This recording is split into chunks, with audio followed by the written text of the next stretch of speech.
The three games that disability carriers play with sleep apnea claims. Sleep apnea, which is known as obstructive sleep apnea or OSA, happens when you stop and start breathing again while you're sleeping. The upper airway will become blocked during your sleep, so you get less oxygen when you sleep. And your sleep is not as restful or restorative as normal sleep is. Now, sleep apnea can cause excessive daytime sleepiness, changes in your mood, like depression. It can cause concentration problems, memory issues, and even headaches. It's also associated with type 2 diabetes, heart attacks, and strokes.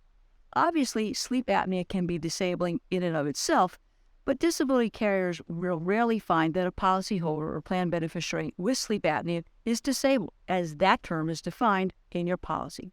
So what are the three games that disability carriers play with a sleep apnea disability insurance claim? Number one, you are not compliant with the treatment recommendations. A common reason for claim denial or termination is that compliance issue. And we know that it is difficult to wear CPAP masks. They would say, hey, if you wore it properly, you wouldn't be disabled.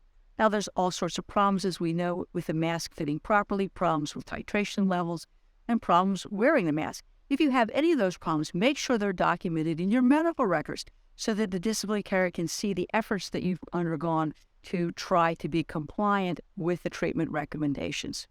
Now, the second game they play is, you haven't exhausted all of the treatment recommendations.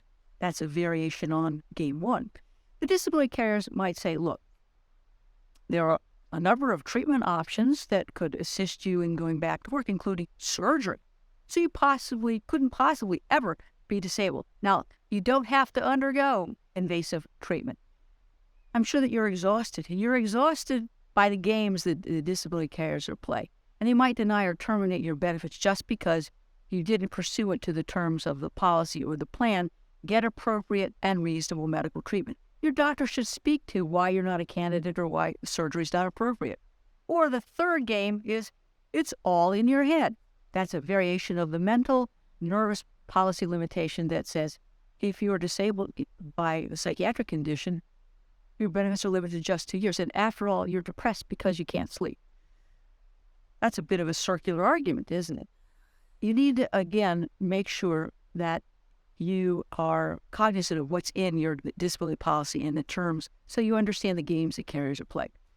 What should you do if your claim has been denied or terminated? Call me, the sleep apnea or arrested disability attorney. I can help you get the disability benefits regardless of who your carrier might be, regardless of where you live.